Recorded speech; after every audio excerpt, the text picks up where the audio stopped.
I don't think you guys have any idea the amount of repetition it takes to actually truly become successful at anything that you do. There are so many examples. I'm talking about like thousands, if not millions, if not billions of examples of people who've been ultra successful in anything. Think about any industry, right? Not just business. We're talking about athletes. We're talking about scientists. We're talking about everybody and anybody who's ever accomplished something meaningful for themselves, or something meaningful for society, or something meaningful, for the world, that's either changed technology or anything like that. You will see a pattern, and this pattern is repetition. Repetition will absolutely drive you crazy, but at the same time, it's one of the hidden secrets, I believe, to actually accomplishing something massive. You guys have probably heard, if you're into sports, we'll use Steph Curry as an example. Steph Curry supposedly shoots for anywhere from 2 to 3 hours every single day. I think he makes like 1,000 shots a day or something, or just something ridiculous like that. Right? Just think about that. Think about the hundreds and thousands of shots he takes on a weekly basis, only to go to a game to just make 3 to 5 of those shots. Right? I'm talking about 3-pointers as an example. If we count field goals, maybe he's making 10 shots a game. 10 shots a day after shooting hundreds every single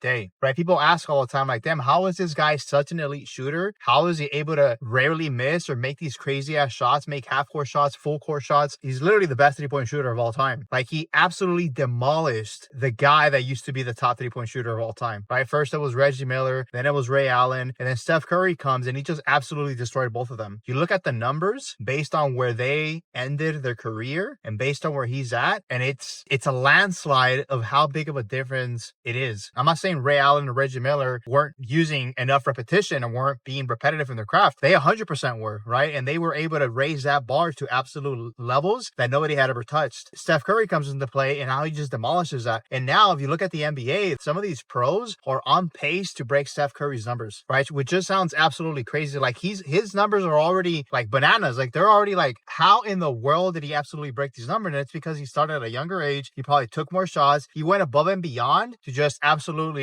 become the best of the best. And these rookies, these people that are maybe on year 5, year 6, did the exact same thing because they saw Steph Curry and then they're like, you know what? I'm going to take it to the next level. I'm going to take more shots than Steph Curry did. And so you start seeing this all across the board everywhere. When you put in the time and you put in enough reps, there is no reason, absolutely no reason why you can't become the best at something. Just think about it. Like if you're going to try something 1,000,000 times and the person next to you only tried it 10 times, what are the chances that that second person will be better at you than you at something?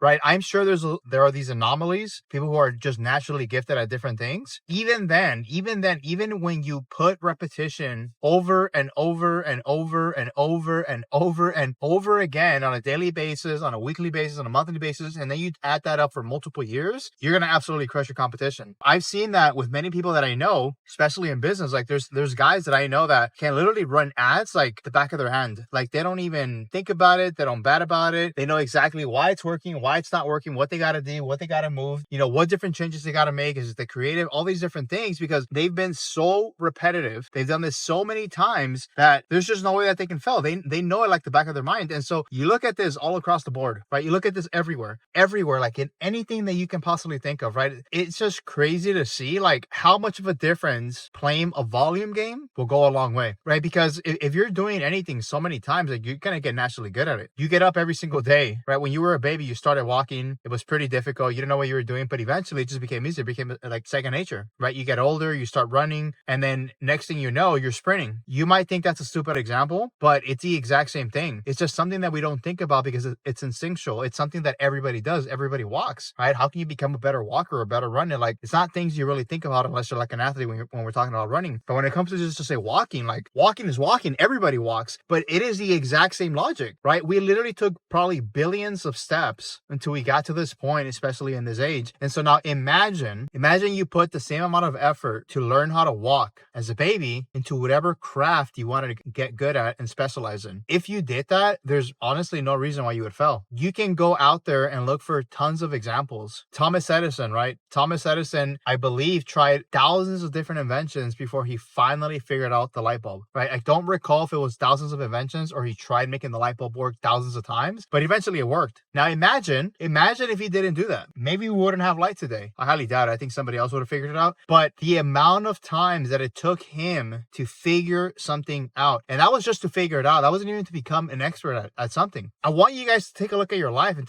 take a look at all the things that you're doing. And if you're struggling, if you're not really getting the results that you want, the answer is pretty clear. It's most likely because you have not put enough reps in. It's most likely because you have not tried hard enough. It's most likely because you think you are trying, you think you're putting in the reps, but potentially, probably, it's only a fraction of what you could potentially do. And if you start thinking, you know what, like I can only do X amount of reps, X amount of time, like there's just no way that I can do it, then you're not committed to it, right? And I understand that some of us do have other things going on, whether it's school, whether it's work, we have a family, different things like that. But you know, your priority will be your priority, right? Whatever you become good at, whatever you focus on, whatever you specialize in, is going to be because that's what you prioritize. And so it's not good or bad. None of these choices are good or bad. It's what we choose. You do get to be in ownership of these things, right? Be in ownership that, you know what, this is my main focus. This is all I can put into it. These are all the reps that I can do. And if I want to get better, like something's going to have to give. I'm going to have to give up on something in order to accomplish this other goal. If you're not willing to, then you get to be okay with